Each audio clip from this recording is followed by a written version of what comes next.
Hey, how you doing? Business isn't supposed to feel like a battlefield. It's not supposed to feel like an uphill struggle every single day.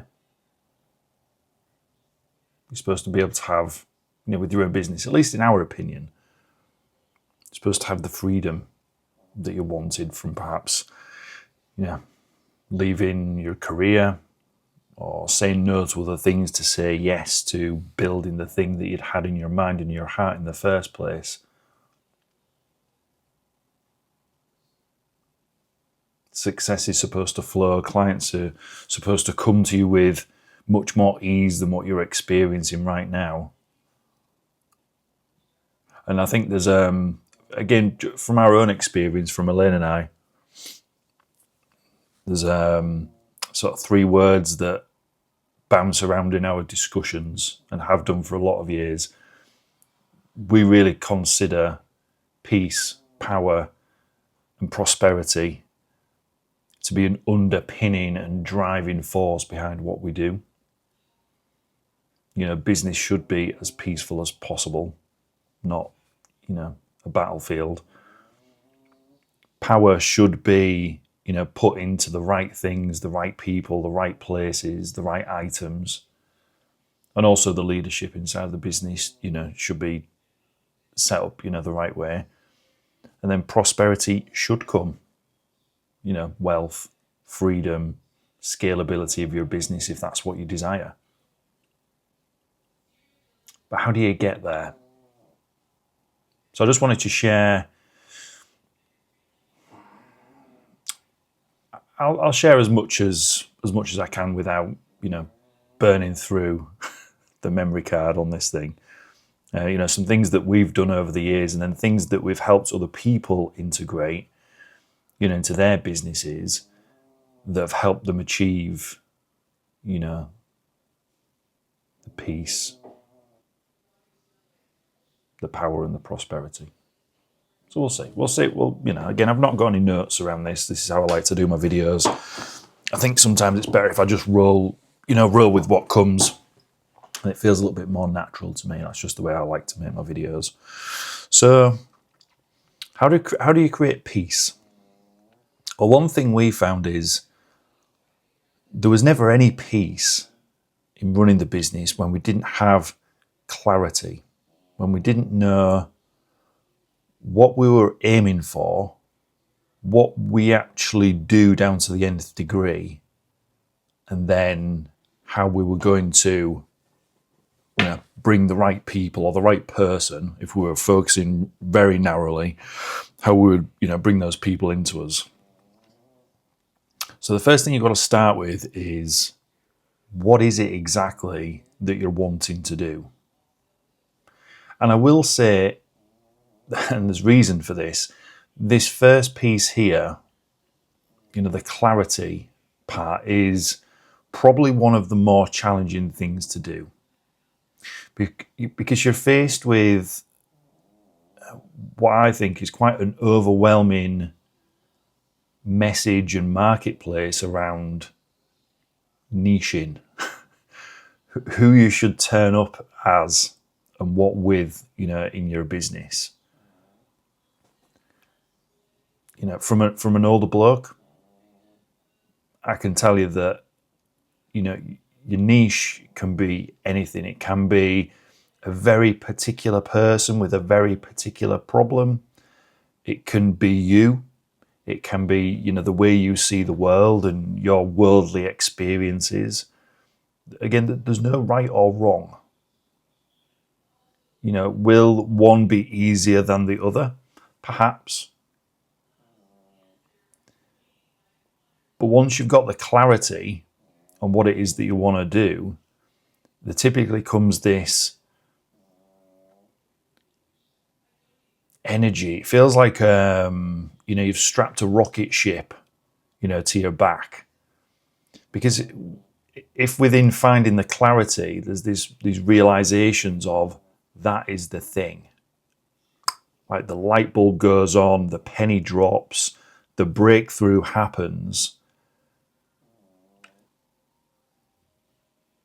the rocket or whatever it is on your back or on your front or, whatever vehicle, it feels like you've just jumped inside of, that gives you the energetic requirement to get to, the place where you want to be. One of the big mistakes that I've seen people make over the years is build a business or start a business and start, thumping away on the drum. And it's not something they actually love. It's not something that they can sit behind and stick with for a period of time. And that's really important. Number one, you won't find any peace with running a business like that. You certainly won't find any power or prosperity for yourself, because it'll feel like you're trying to navigate a ship that was just never yours in the first place. An easy example is, from being in the fitness industry, I've seen a lot of people just invent business niches or ideas and then move into niches because that's just what everyone else was doing. I'll help women lose weight. Congratulations, you just joined the largest stream of individuals that are doing exactly the same thing on the planet. And that's fine. If that's your heartfelt passion, the thing that you can feel, you can put a lot of power into, and it just lights you up to think about how you can change the industry. And you feel like you might be able to save, a lot of those women from anguish and turmoil, because you've got the answer. You've been through it yourself, perhaps. I don't know. That's cool. I commend you.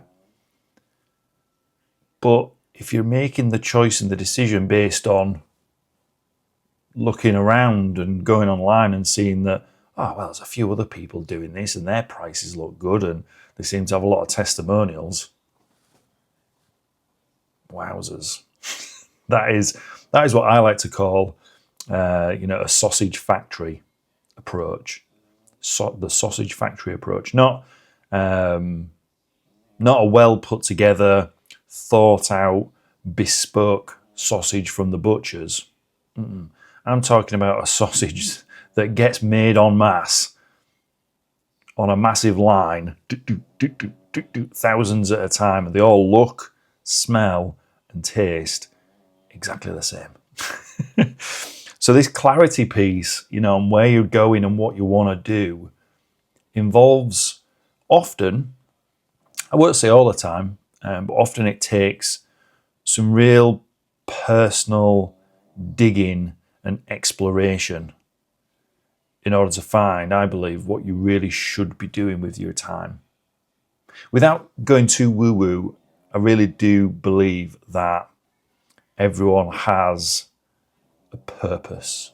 Everyone has been put here for a reason, whether it's to learn lessons, whether it's to contribute to, other people's lives, whatever it is. Dress it up however you see fit. And I think the closer you can get to living, breathing, and playing out that purpose, the more fulfilling your life is. 100%. So the first thing is clarity. What should you really be doing? What do you want to do? If you could, if you were sat with me here right and now, and I said to you, forget about, your obligations. Those are important, by the way. You probably have financial obligations, responsibilities for, perhaps, your partner, children, I don't know, your bills and such. That's fine. I'm not saying to forget about those things and, never come back to them or do them again, but just park them out of your mind for a second. What would you want to do with yourself? How would you want to contribute? What would the business look like? Is it even a business? You might go, well, actually, I want to go and work for this or that company and this person. That's great. I think that's just as much as a win and a victory as understanding the business that you want to run and who you want to help. But for the purpose of this, I'm talking to you in a capacity of, figure out the business. So park everything, get clear. Remove yourself from noise. One thing I've found myself to be really handy is, because it can become quite overwhelming if you're always on social media. And I know you're watching this video, somewhere, probably on YouTube right now. But do yourself a favor and maybe just come off social media for a few days and then ask yourself, some of these questions. Because people's ideas of what you should or shouldn't be doing with your life and this business model and that business model and whatever else, it ruins your thoughts. It ruins what is deep down inside of you that you've wanted to do, regardless of the effort levels or the difficulty that needs to go into it. That shouldn't be a weighing or a contributing factor, to your decision making. Because what's difficult to one person is easy and effortless to another person. I really believe that. So find clarity, number one. And that'll give you a sense of peace. Here's what I know I need to be doing. Here's the kinds of people that I want to look after, or the type of people that I want to contribute towards. How do we then gain a sense of power with what we're doing?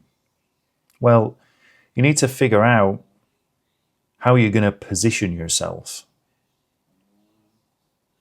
Some people decide that their positioning in business is going to be, and this isn't talking down to anybody, by the way, or what's right or wrong. It's just your own personal stance.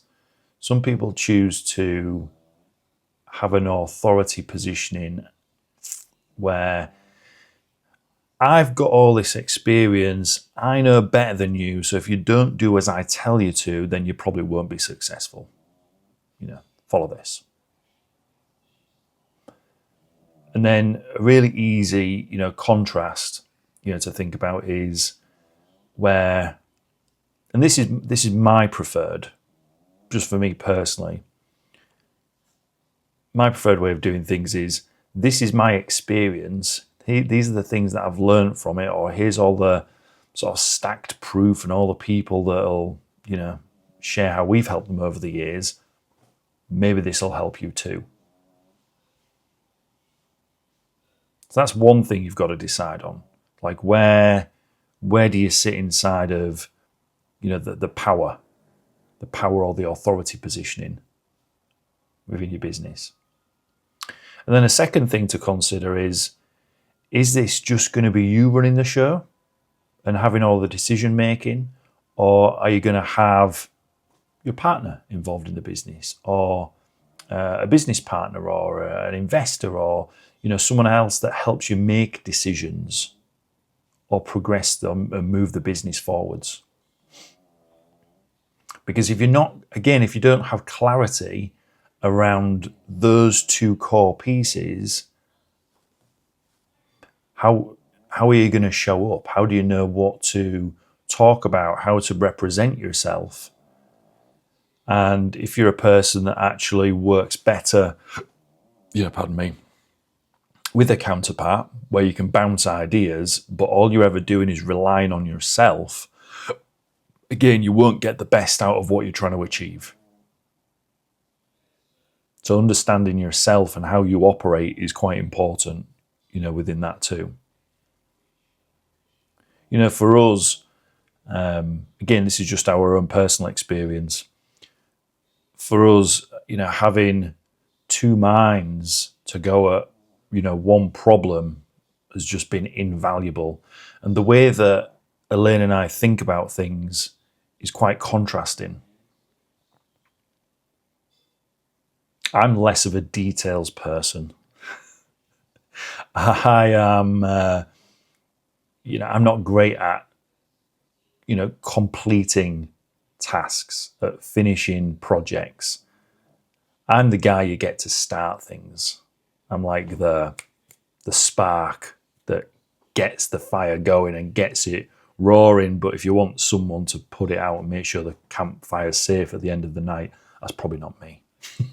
I'm not talking literally in terms of fires, by the way, but you catch my drift. Whereas Elaine has a very detail-orientated mind. And she absolutely thrives and loves that side of things. So I'll be the one to encourage her to maybe not spend too much time in the details, because I think we've really have got enough there. And also, she'll be the one that says, look, we can't start something else this week. You've not thought about this, and this. And it's a fun game.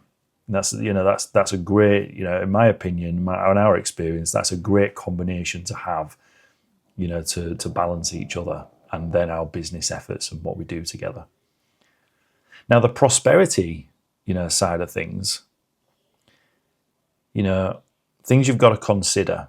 And again, this draws back to the clarity piece, that we initially went through here. What do you want from the business? And with prosperity, we're talking about, is it financial freedom? Is it time freedom? What's important to you?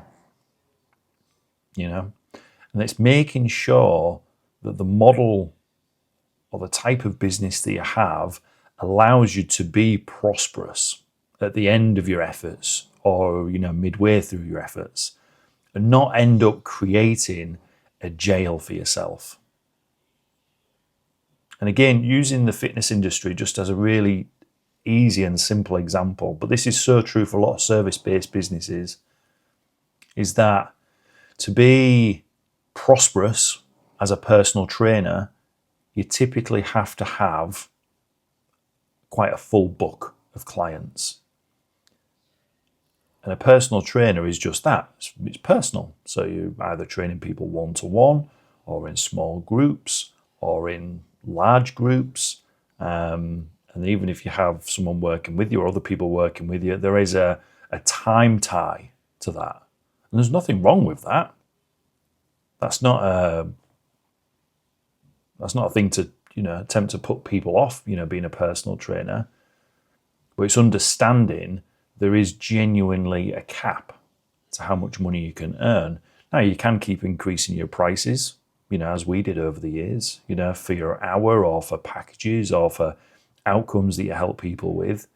But at some point, you do genuinely and sincerely, hit a cap. Now, for some, maybe for you watching this, you think, well, I don't want a cap. I want to be able to earn as much as I desire and not have to just keep getting lost inside of delivery, for what I do. And for others, again, maybe you think, what? That's the life I want. That's where I'd really thrive, and what I'd really love to do is spending, 5 or 6 days of my week, every single week, with 4, 5, 6, 7 clients a day. Perfect. Clarity. This is where the clarity is really important for what you want from your life.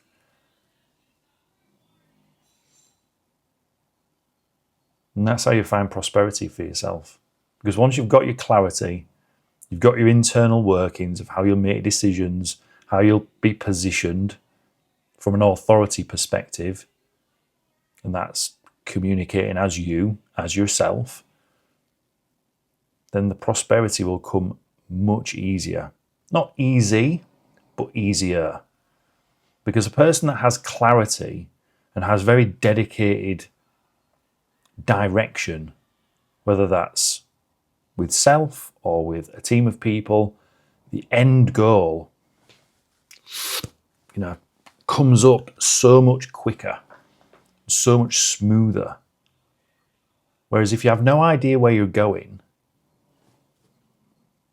and the purpose and the love behind it is lacking, then you're probably not going to have a team or a message that gels and bonds very well with the people that you're trying to aim, your efforts towards.